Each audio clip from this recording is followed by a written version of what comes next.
Our top story here tonight, the Muscatine County Sheriff calls a no-confidence vote taken against him politically motivated. In a statement to News 8, Sheriff C.J. Ryan from Muscatine County says it's unfortunate that a small number of employees chooses to attempt to discredit an organization designed to do their best for the public.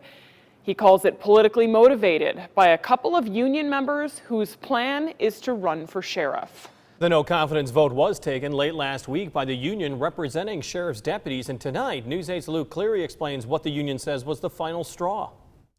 This letter of no confidence in Muscatine County Sheriff C.J. Ryan paints a grim picture of the workplace under his leadership. So deputies have quit because of his management? We believe so, yes. Zach Peterson is a business agent with Teamsters Local 238, which represents the deputies. There's just a lack of trust between the deputies and the sheriff himself. But the final straw, he says, was the sheriff's public statements about a decision not to offer traffic support for a funeral procession for Muscatine veteran Chuck Gertz.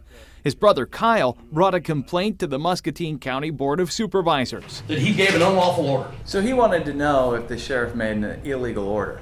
Correct. And as I understand it, an illegal order is something that there's a pretty high standard for that. I mean, the sheriff ultimately is going to have the choice of how to deploy the forces of the county. The county attorney weighed in with this letter, finding the order was not illegal, but the union accuses Ryan of not telling the truth about it. Concerning whether or not he had asked deputies if they were available to do traffic control for this funeral.